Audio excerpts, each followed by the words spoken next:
আল্লাহ সব দেখছেন, সব জানেন। যদি তুমি কারো উপকার করে থাকো, তার প্রতিদান আল্লাহ তোমাকে দেবেন। তুমি আজ যতটা কষ্টে আছো, একদিন সেই কষ্ট তোমার শক্তির উৎস হবে। যা হারিয়েছো তা তোমার ছিল না, যা আসবে তা কখনো কখনো তোমার কল্পনার চেয়েও উত্তম হবে ইনশাআল্লাহ। ঘুমাতে যাওয়ার আগে আল্লাহকে বলো, হে আল্লাহ, আজকের দিনটার জন্য শুকরিয়া।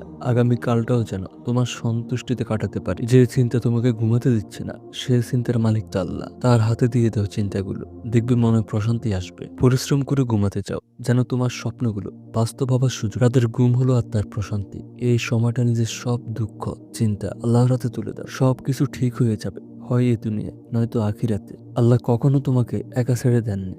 তুমি যদি রাতের অন্ধকারে তাকে ডাকো, তিনি শুনবেন। একটা সুন্দর কাল শুরু হয় একটা শান্ত রাতে। কখনো কখনো আল্লাহ আমাদের প্রার্থনার জবাব দিতে দেন, কারণ তিনি আমাদের জন্য সবচেয়ে ভালো সময়টা বেছে রাখেন। মানুষ ভুলে যেতে পারে, অবহেলা করতে পারে, কিন্তু আল্লাহ কখনো তোমাকে ভুলে যাবেন না। তুমি যেসব বোঝা বয়ে বেড়াচ্ছ, আল্লাহ চায় তুমি ওগুলো তাকে দিয়ে দাও।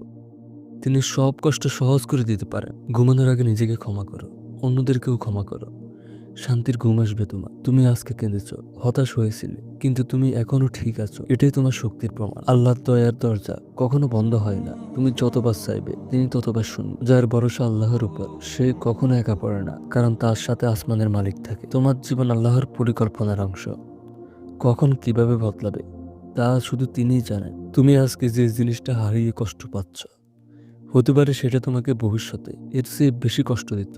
সবচেয়ে বড় রহস্য হলো সব আল্লাহর হাতে ছেড়ে দেওয়া। তুমি যতটা পাবো তার থেকেও বেশি শক্তিশালী তুমি, কারণ তোমার পাশে আল্লাহ আছে। আল্লাহর রহমত কখন আসবে তুমি জানো না, এই অপেক্ষা করো। আশা রাখো আল্লাহর রহমতের। আল্লাহ এমন কাউকে তোমার থেকে ছিনিয়ে নেন না যে তোমার ভবিষ্যৎকে উজ্জ্বল করবে। আল্লাহ তাকেই তোমার কাছ থেকে ছিনিয়ে নেন যে তোমার ভবিষ্যৎকে অন্ধকার করে দেবে। তুমি যদি রাতে কারোর জন্য দোয়া করো, আল্লাহ তোমার দোয়াগুলো পূরণ করবেন সবার আগে। তুমি দেরিতে সফল হলেও আল্লাহর বান্দা হিসেবে তুমি কখনো ব্যর্থ না। যে দুঃখটা আজ কাঁদাচ্ছে, একদিন সেটাই তোমার গল্প হয়ে যাবে, যেটা তুমি গর্ব করে বলবে। আল্লাহ জানেন কোন পথে গেলে তুমি সুখী হবে, তাই তিনি কখনো কখনো তুমি যা চাও তা তিনি দেন না। ঘুমানোর আগে নিজেকে মনে করিয়ে দাও, তুমি একজন মুমিন। দুনিয়ার দুঃখ স্থায়ী না, দুনিয়ার দুঃখ তোমার কিছুই করতে পারবে না। নরম আচরণ, ক্ষমা করা, ভালোবাসা, এই তিনটি গুণ তোমাকে দুনিয়াতে শান্তি ও আখিরাতে সম্মান দিবে। আল্লাহ কখনো তোমার চোখের পানি অপচয় করেন না। প্রতিটি ফোঁটা তার কাছে গণনাকৃত থাকে। রাতের নীরবতা ঘুমানোর নয়, এটা আল্লাহকে গভীরভাবে অনুভব করার সময়। তুমি যা হারিয়েছো তার জন্য মন খারাপ করো না।